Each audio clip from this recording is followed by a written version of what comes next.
Yeah, exactly. All right, what's going on, everybody? Welcome back. If you're here before, I'm Neon Mushroom. I'm not alone. Andrew's here. What's going on, Andrew? Not too much. Ready to watch some cool games of Magic. Very sick. That's the whole goal. So a little primer. Before I get into my primer, Andrew, real quick, just in case somehow someone found me and didn't find you by happenstance, what do you do? Where can they find you? How do they find your sweet videos? Yeah, so I'm Heavy Play on YouTube. If you look up Heavy Play Premodern, you should be able to find my content pretty easily. I cover Premodern as well as Old School. And yeah, that's kind of the deal. I do a lot of coverage around the Portland area, Pacific Northwest. I cover our monthly tournaments. We're always looking for new players. We actually just had a record number of, I think, 35 at the last monthly, which is huge. We had to add an extra round, which causes all sorts of fun problems, but good problems to have. Premodern is growing. People are recognizing that it's a really fun format. And yeah, I'm excited to be here to spread the good word. Outstanding. Yeah, I heard you guys actually had to play the finals match at location on a different day. Is that true? Yes. Yeah. So our venue closes early on Sundays. We do our monthlies on Sundays. And yeah, there was no way we're getting it done in time because Enchantress is one of the decks. And for those of you not familiar with Enchantress, it takes a while to win, especially if you're in the finals and your opponent doesn't want to concede because garbage time doesn't exist in the finals. Yep. They're untimed rounds. So yeah, we had to pack everything up and then bring it all back a different day. And it was good games. I think they're actually out on the channel now, but yeah. Awesome. Well, if you haven't, go check those games out. Like Andrew was saying, you guys just hit record numbers. Ours aren't quite as good as yours, but the tournament we're about to cover here, we just came just shy of 30 players, which was a record for us, nice. Which is really cool. And by the way, so what we're doing today is Andrew and I are going to go over round 1 of our 5 rounds of Swiss and 3 rounds of post cut to top 8 gaming. That is going to be the quarter, semi, and finals. Andrew's going to be here doing game 1, and he'll be back again for round number 3 as well. But we're going to be covering each game. It is not like we normally do it on this channel. Normally, I would have my camera, I'd have a stationary seat, you'd follow me. This time, we're going to follow table 1. And sometimes we'll swap to table 2 if a player is going to show up on camera too often. You know, we have the agency to swap out which game we're recording, but we've got 8 games and some really sick decks. And let's just get into what decks we're actually looking at for today. Andrew, I think I want to start with Kyle LeDuc's Quiet Tribe. All right. Are you familiar with like this is the about face combo version? So we've got like 3 about faces. Are you familiar with this list?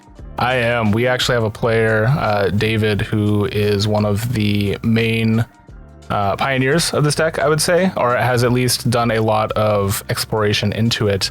And yeah, it's always great to see Quiet Spec, Tireless Tribe deck. Actually, sorry, this does have Quiet Spec. Yes, okay. It does, yeah. Yes, just the benefit of discarding, obviously Wild Mongrel, Blue-Green Madness, sorry, is a foundational deck for Premodern. It's something that everyone has at least seen, if not played. It's one of the first things that people recognize or recommend when people are getting into the format. But Tireless Tribe takes this a step further with adding, well, obviously a lot more colors, a lot more complexity, but a lot more cool things to do from the graveyard with basically a toolbox of flashback cards. Oh yeah, a little fun bit of trivia. This is 2 cards off of the 5-color Tribe Spec deck that I played the last time I recorded, which was the event that happened 2 weeks before this one. And one of my wins in that tournament, I ended up going 2-3 in the event, but one of my wins was against Kyle LeDuc. He was playing Reanimator, and here at this event, I beat him with this deck, and now he's on it. So yeah, it's really cool. I did not know, you're talking about David Cross, right? For yes. People who have, I did not know that he worked on that deck, but looking at this deck and imagining if every card was foiled, that actually makes sense. I'm sure he's a fan of the one-ofs, he's a fan of the foil, he's a fan of the off-meta. So it's really cool to see this deck getting a lot more attention recently. I think it's done well at a few big tournaments. And yeah, this one is a little bit spicier. I don't know if the Glory is a usual It's not stock. So what we're looking at here, there's a few different versions of this deck, dating all the way back to LobsterCon. We saw Javi, I think top 8 or top 16 with a version of this deck that didn't even play the about face. It was just playing like 4-color madness. Just pure value, Exactly. But this deck leaning much more into the about face plus Tireless Tribe for anyone who doesn't understand how the combo works. If you face a Tireless Tribe, anytime you activate Tireless Tribe's ability to discard a card and give it +0/+4, about face is going to switch those attributes, so it's +4/+0. So if you pitch 5 cards, you're looking at a 21/1 attacker. And if your opponent did something like play Treetop Village on turn 1 on the draw, you just win the game when that happens. That's why we see a mana base that kind of implodes on itself. We're looking at 3 Undiscovered Paradise. It looks like we're looking at 1, 2, 3, 4 Gemstone Mine. So this mana base is really fragile, but you do have like turn 2 kills, which is really sweet. Now, this deck, cool. This deck might have some bad matchups in like other mid-range decks with Pernicious Deed. And unfortunately, I'm fast forwarding. That isn't even the matchup. You're getting ahead of yourself. I got a better one. I got a better one for you. I kind of know how this tournament goes. Andrew, we've got a spicy one. Yes, Dream Halls. This is, I believe, the most recent card to be unbanned in Premodern. It is, in 23, 24? Yeah, I think that's correct. Yeah, I think it was late 23, but I'd have to go back in and look. I had just started playing the format probably about 6 months before this unban.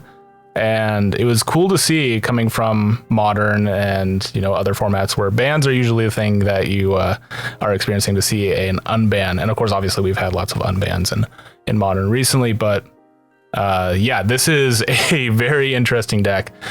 Dream Halls. Let me go to the actual card. Yeah. I assume you've seen how the deck actually operates on its winning turn. There's a few ways. I'm not as familiar with the Brain Freeze one, but that kind of makes sense.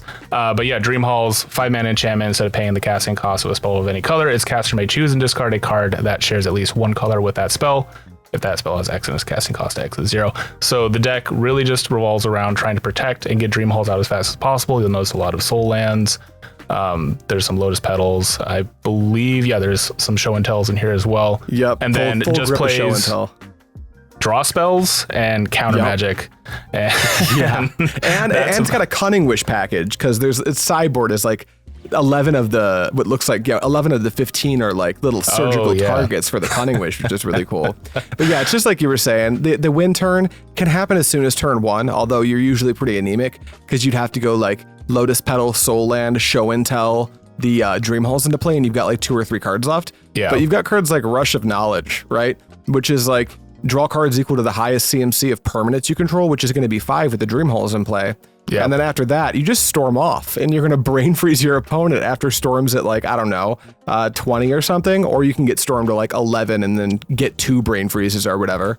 But this deck, I just became familiarized with this deck when I had my buddy Kevin DeCoste on the channel playing this deck, and that was my first time really seeing what the deck was capable of. I'm really interested to see how this matchup goes. It's really interesting because we were discussing Kyle's deck and how he's got a turn 2 combo kill. And it doesn't look like the Frantic Halls deck by Mark here has any recourse for that at all. Not so much. Yeah, no real creatures to speak of. The list I'm actually most familiar with this one, and you can actually find it on my YouTube channel, is Amugaba Turns, or Amugaba Turns. I watched that video. Yeah, so we have a player who goes by the name Caustic, also plays on MTGO, and yeah, so his version of this actually plays Amugaba, which is a 7-drop 6/6 flyer giant eel as the win con, and plays extra turn spells to get it across the finish line with combat. It's not as clean, I think, as a Brain Freeze combo win, but it also has, it gets around Gaia's Blessing. I don't know how relevant that is in the local meta. I don't know if I see a way for this deck to actually, I guess you could stifle. Oh, beat Gaia's Blessing? One of the ways is to actually sideboard in Denying Wind post board, and then you end your storm turn, you use Frantic Searches to get enough mana to cast Denying Wind, and then strip your opponent of all their Gaia's Blessings before you combo. I believe is the plan. Yeah. It's I've seen also Tormod's Crypts obviously are a good answer and stuff like that, but not familiar with Denying Wind, so that's a cool piece of sideboard tech.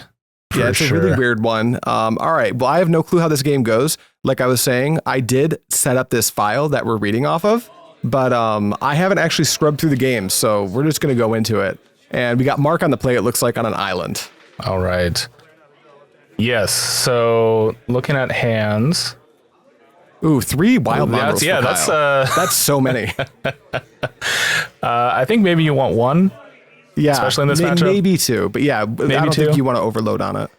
And then we've got Mark, no soul land. Oh, by the way, I don't know if I mentioned this. Our tournament doesn't allow full proxy like your tournaments do, for instance, because we're playing it in LGS. But we have set it up so it's 12 proxy plus full gold border legality, meaning that I think most decks that cost like $3,000, if you can proxy your diamonds in your libraries or whatever, or your Sarah Sanctums, most decks come out to about $100 after 12 proxies. So that's if you're going to see proxies in Mark's deck, is what I'm saying.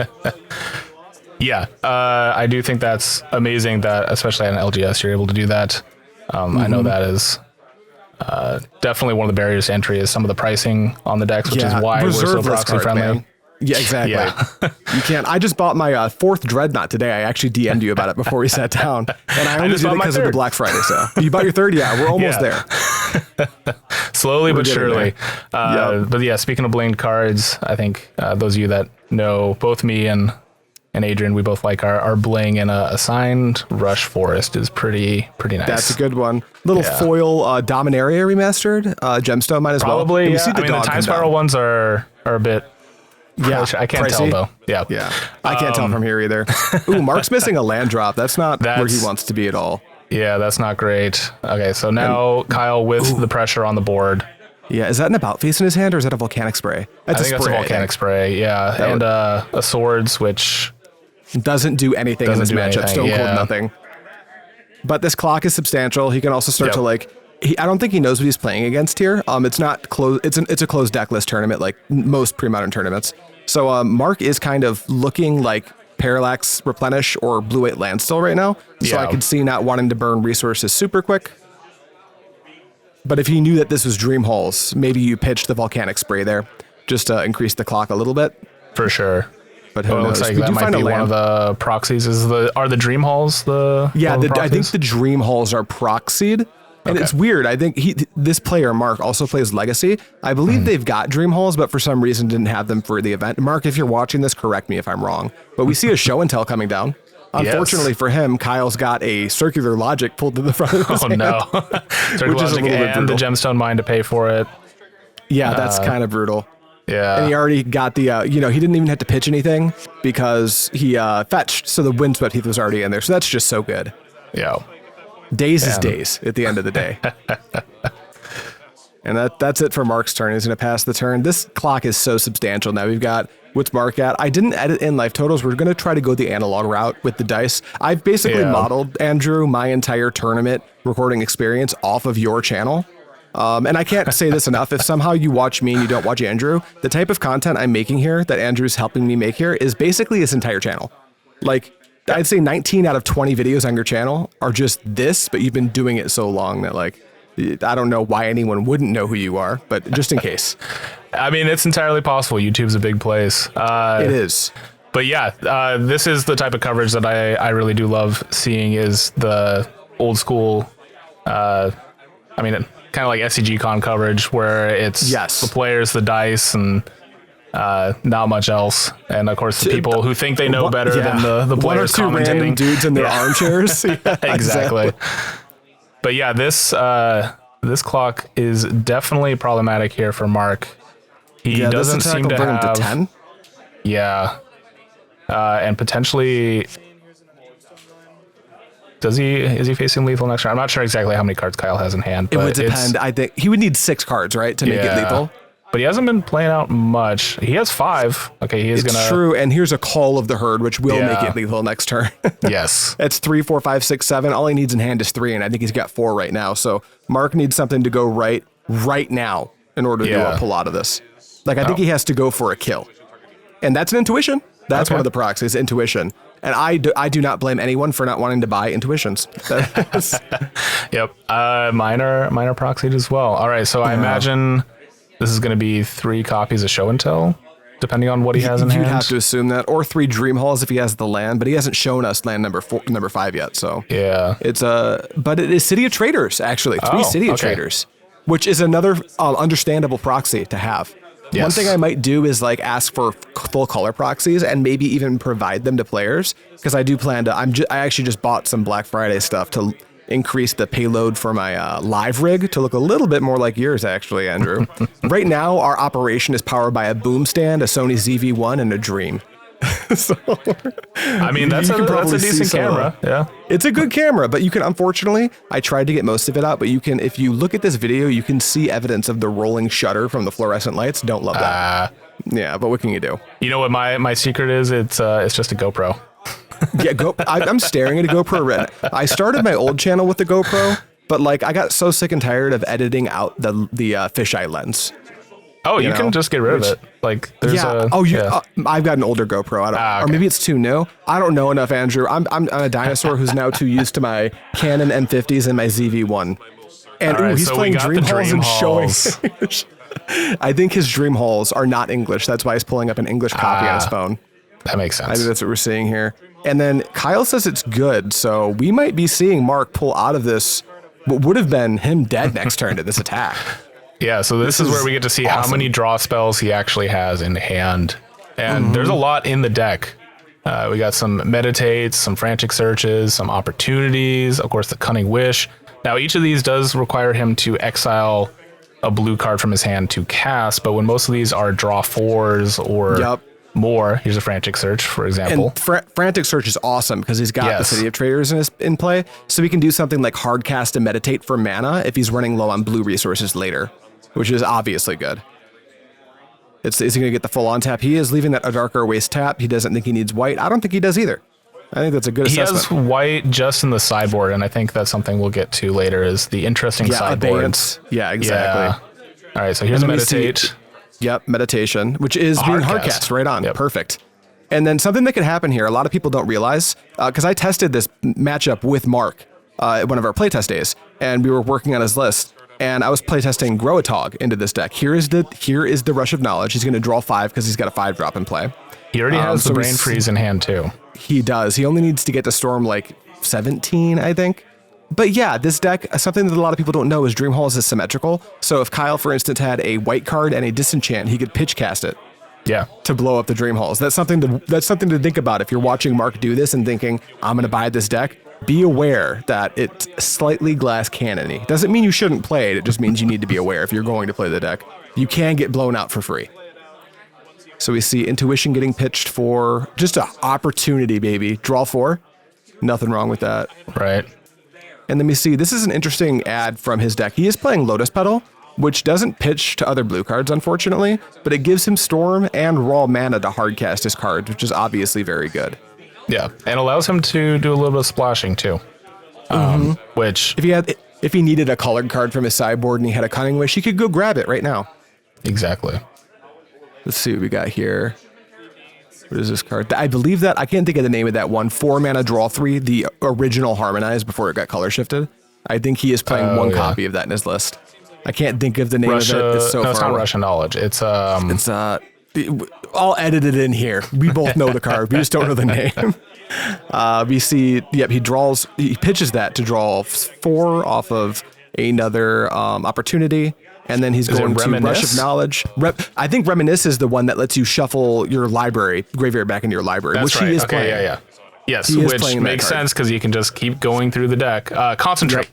Just concentrate. There it is. Bam. Concentrate. Concentrate. I'll wait to edit it until you remember.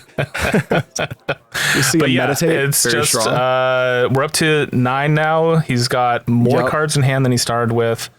But how many of those are lands? That's kind of the fails. Yeah. The fail case for this deck. Okay, there's Brain Freeze. This is going to be a mill 30 on its own. So I don't think this will kill on its own, but does he have another one? That's just a second Brain Freeze. That's just a second Brain Freeze. That'll be good enough.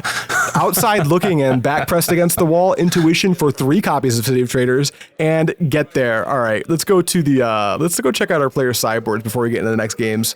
Starting with Kyle's Quiet Tribe sideboard. This sideboard, for a deck that looked so blue and green, this looks like Dead Guy Al sideboard to me. A little bit, yeah. I mean, it definitely covers some of the bases that blue at least has a bit of a problem with once things have resolved, and those counter spells aren't really doing quite the job they should. And this is actually potentially going to be relevant for the Dream Halls as well. We mentioned that being able to pitch a spell of the same color is symmetrical, and we got a couple options here for why that would be good. Ray Revelations are probably coming in, Disenchants as well. Aura of Silence, I think, also just makes it very difficult for Mark to get the Dream Halls down. Naturally, we'll need the show and tell for that too. Yep, and then if you just, all Kyle's got to do is keep a mana up. If he does resolve Dream Halls, he can just blow up the Dream Halls with the first spell on the stack, and that could stop the combo right there. Exactly, yeah. I can't remember exactly how many of those draw spells are instant speed, but I don't think many. I think it's just Opportunity. Is it just Opportunity? I think it might just literally be that one. Oh, and Meditate, but Meditate, you skip your next turn, so you're winning anyway if you're casting Meditate. Yeah. The Naturalize also, of course, probably coming in as well. I can't imagine too much else. Maybe I could actually see a case for the Armageddons. Okay, yeah. We're getting to a point where maybe he's got a little bit too much to bring in to get everything he wants in the matchup.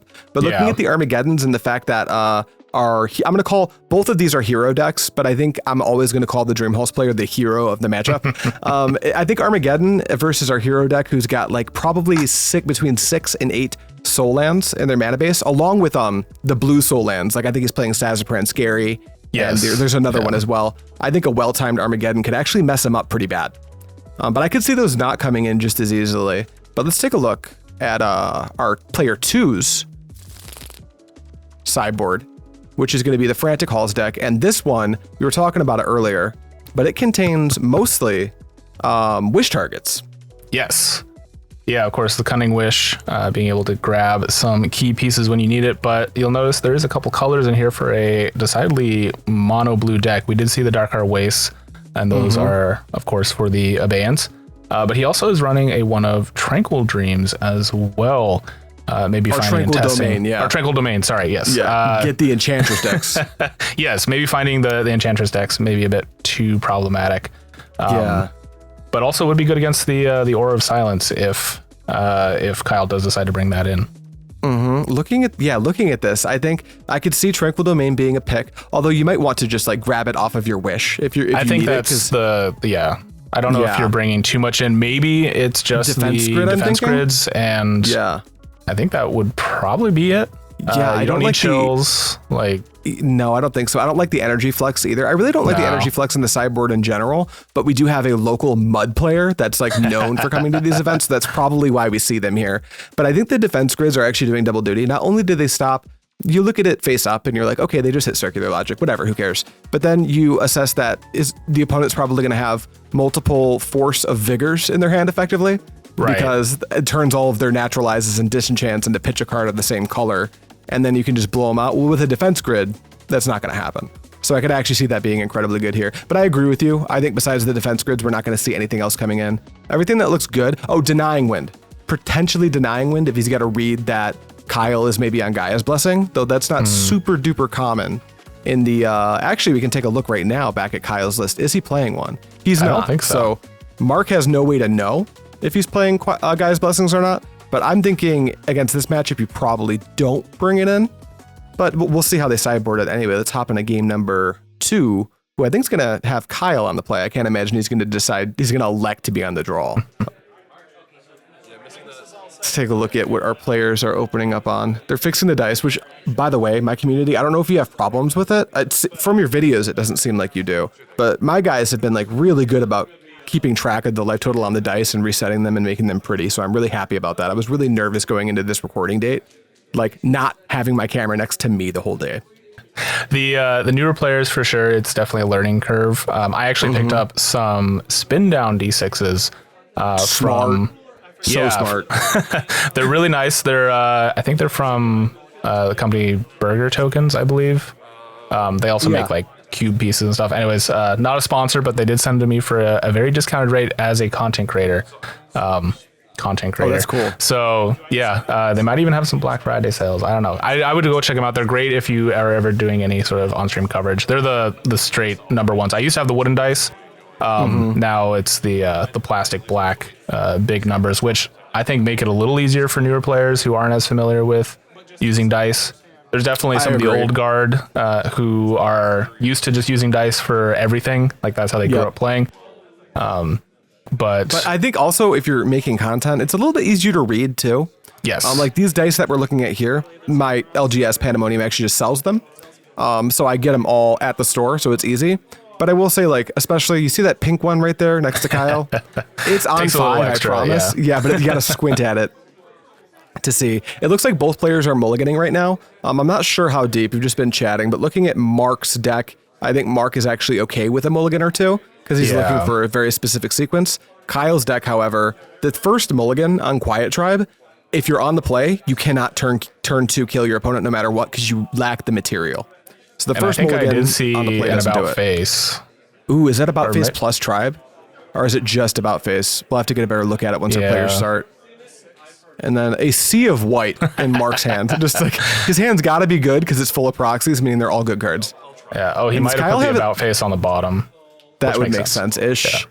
There's a mother. Yeah, that's not a Tireless Tribe. I think Kyle has at least 2 mongrels in this hand as well. He cannot stop drawing that card. We see a Terminal Soul Land from Mark, which is kind of how they want to start. Yeah. We did almost see the mongrels go all the way, but yeah, Kyle gonna get aggressive here. No reason to hold up the mom. Nope. It's just a 1-1 for 1 in this matchup at the end of the day. I'm actually surprised to still see him in the deck, but he maybe just didn't have enough to bring in to get them all out. And this is one of the matchups where the about face combo is actively good, so he's not going to side that out, I don't think.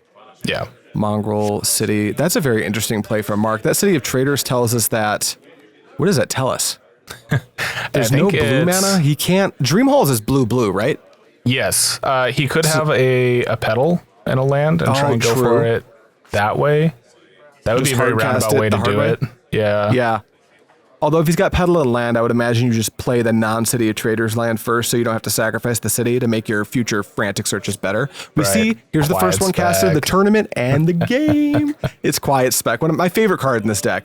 And we see Ray of Revelation. What do you think the next 2 are going to be? I bet Deep Analysis. Ray of Revelation and Ray of Revelation.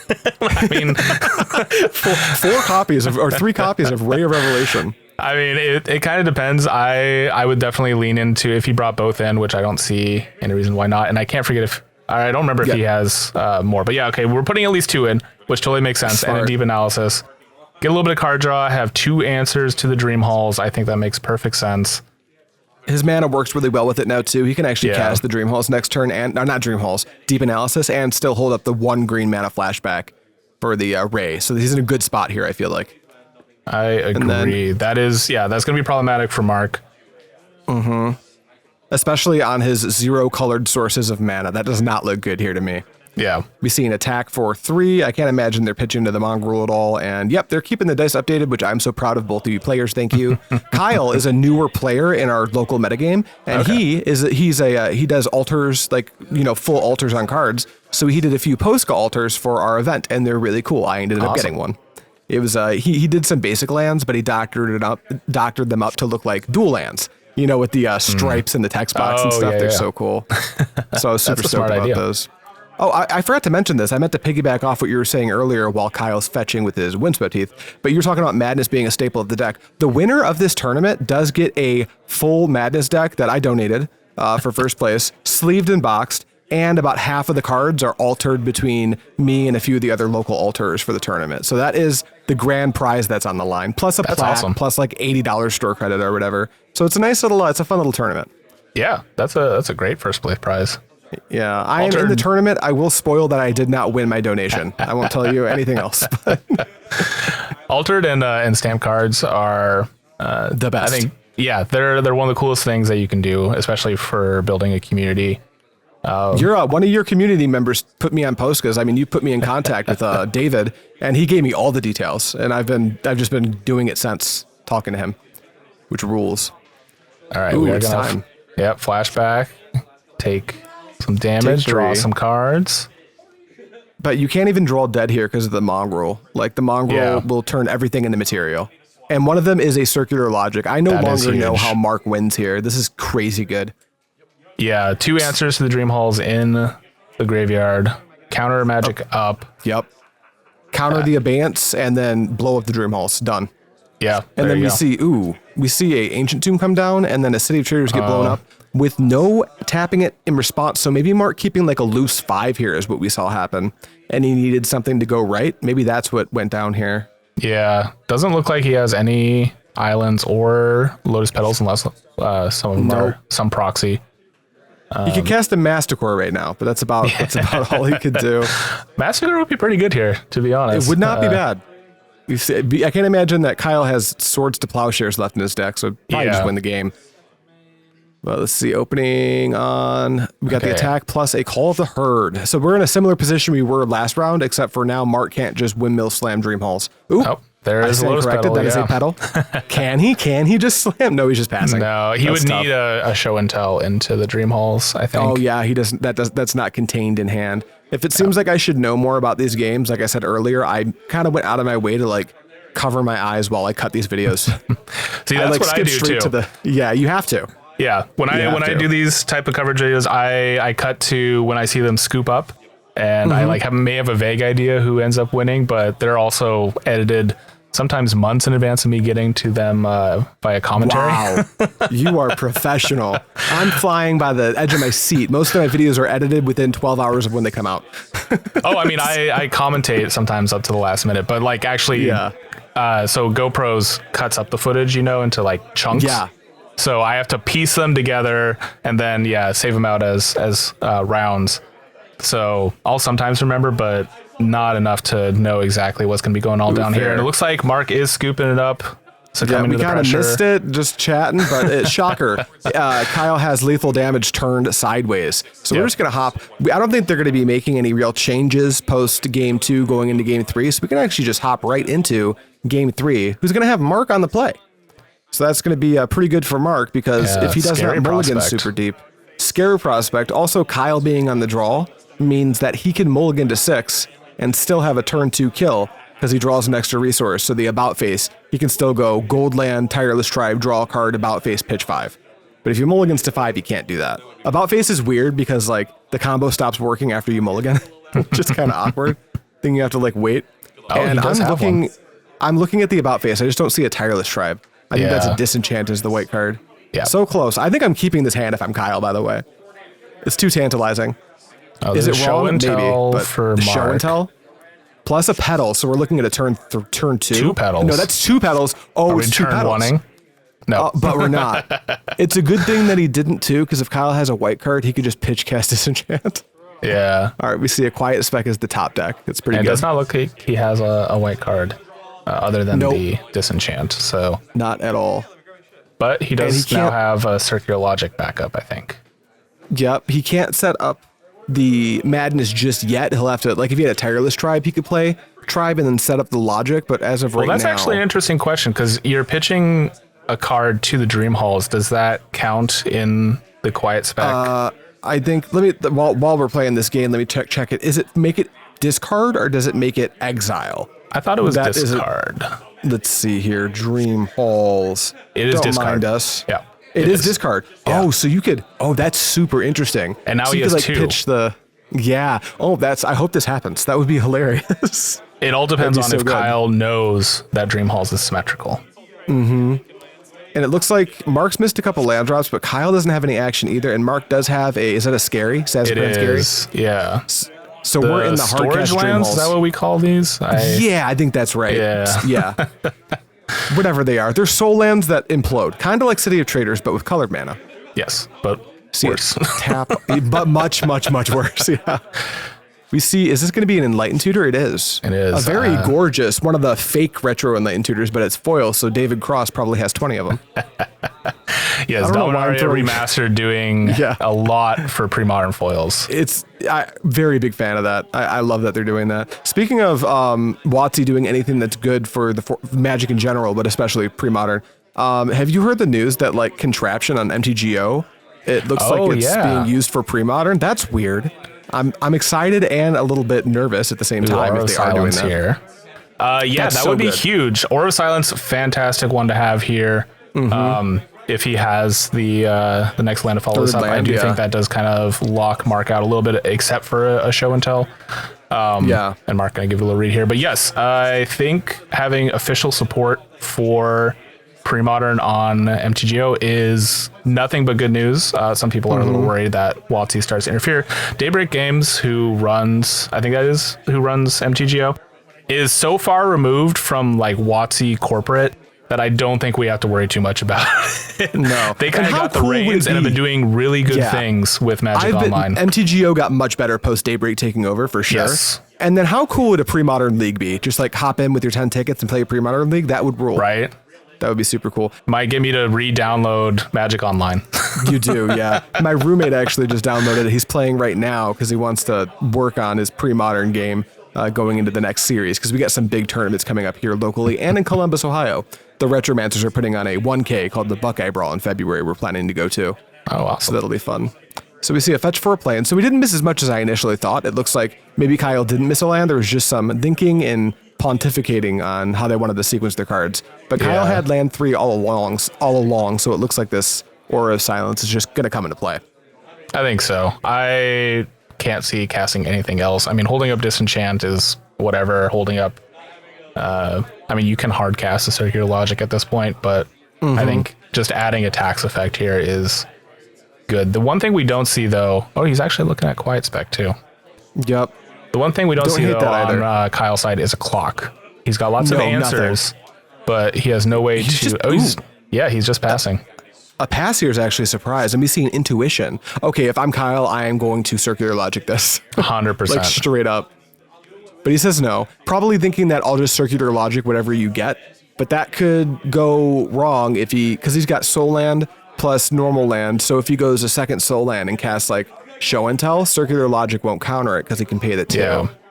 But that would be heads up for Mark to go get a Soul Land while having Show and Tell in his hand. That would actually be a surprise.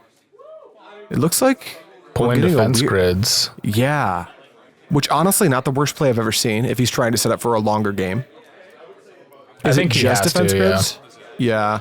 I think if he goes for it all right here, he's just like, I can see the urge to like go for the win here. We're going and maybe Halls. You do, but maybe he's thinking. he's Andrew. He's pondering. He's pondering so hard right now. I think I'm going defense grid. I like the cards he's got pulled to the front. If he tries to blow his load too early, the chance that Kyle, with all of his mana untapped and no threats, has a way out is infinitely high. Yeah, if Kyle had been playing to the board, I could see going for Dream Halls, but the fact that he's not done anything really of note makes all the alarm bells going off, and so getting the defense grids here makes a lot of sense. Something really cute we saw here was when Mark showed off the 3 cards, Kyle inspected them when picking the defense. They were the same card, so it doesn't matter. Love the showmanship. All right, do we have a land, or are we just going straight for the Dream Halls? Or not the Dream Halls, the defense grid. We see a defense grid. So, and we got to take a read of it, which is very good for the deck that's trying to not get interacted with. It just says 2 mana, everything not on your turn costs 3 more. So Disenchant's a 5-drop, Flashback Ray is a 4-drop. It's just a lot of mana. It's hard to play even free spells get taxed by it, and we are going to see the Circular Logic here. Yep. No resolving here, which I think is really smart from Kyle because he knows that there's 2 more defense grids in the graveyard because they were intuitioned for. So now Mark only has access to 1 more grid. Yes, assuming he brought the full 4 in, which I'm assuming he did. I would have to guess so. I think if you're playing Intuition and it's a card you really want in the matchup, you want 4. That way, if you have 1 in your hand that gets dealt with, you can still Intuition to get the second one. But if you have less than 3 in your deck, that doesn't work. We're seeing more drawing and passing from Kyle, displaying a really very good patience here. I don't know if he's going to be punished for it at some point, but he's got a full grip, it looks like. Really just looking for any threat. He does have the Quiet Spec. He's been looking at a little bit. He can go get a clock with that. I do believe he has a 1 Roar the Worm, and of course the 4 Call the Herds. And I think that's it for creatures, but this is the main phase meditating. Yeah. I mean, this makes sense. I guess there is no clock on Kyle's side currently. This is something that came up when Mark and I were testing the matchup versus Grow, is we found ourselves in positions a lot where he would cast the Meditate anytime I tapped out, because I can't utilize the time that he gives me for the extra turn to kill him, and it's a +4. So, or +3 really, because you're drawing 4 for 1 card. But because of that, I think in this spot where Kyle doesn't have any pressure, I actually don't hate Mark's play here at all. I agree. I think refilling your hand is super important. He found, looks like 3 draw spells at least. but only one land. Luckily, it's a soul land, so if he kills land off the top here, we might be back in business, but that is not good. Kyle just top decked a Tireless Tribe, Andrew. Are we going to see the combo here? He has a grip full of cards. He'll have 6. Yep, next turn, if Mark hasn't won the game, this will be lethal. Yeah. Unless Mark snuck a Swords to Plowshares in his deck that I didn't see. And that's right. Kyle gets 2 turns in a row because of the meditate. Yep. Oh no, Mark. And pulling that about face to the front. Yep. We see the attack. I think it's happening, Andrew. I think we're going to see it. So Tireless Tribe, I don't know if we covered it. Discard a card from your hand. It gets +0/+4 to end a turn. And then about face, switch target creature's power and toughness to end a turn. With the amount of cards that Kyle has in hand, that is lethal. +24 to power right now. Because and he cast the about face first, which does work because even the about face, the way it's worded, it says that it continues to have that modifier. So he's discarding 5 to make it a 21/1 attacker. And I don't think Mark has any answer. Yeah, he's just showing off the hand. We have a winner, and this first one is Kyle Leduc on Quiet Tribe. He succeeded where I have failed. I did not have a very good run with my last run with it, but he's starting his tournament 1-0. And winning with the about face combo for the last game is just icing on the cake, I think. He knew he was on camera. He planned it that way, probably. He's like I said, he's new guy to our community, but super duper cool. Another newer guy to our community. Brought him in. His name's Darian Balzer. You're actually going to be covering one of his games on the next video that you and I do together. He'll be playing Angry Ghoul. But more about that when we actually play next time. Thank you for hopping on and doing this with me, Andrew. I hope everyone's excited to see you again. And I'll just spoil it. You'll be doing this again in round 3 with me. We're going to have a couple other really cool content creators on. You'll see them when they get here. You know, maybe someone named Carl. Who could that be? Someone named Cyrus. Who's that guy? Who knows? But for now, thank you so much, Andrew. I appreciate you coming on, man. Anytime, man. Happy to be here. This was a ton of fun to watch, to commentate on, and I'll see you soon. All right, sick. Thank you guys so much for watching. And as always, I will see you next time.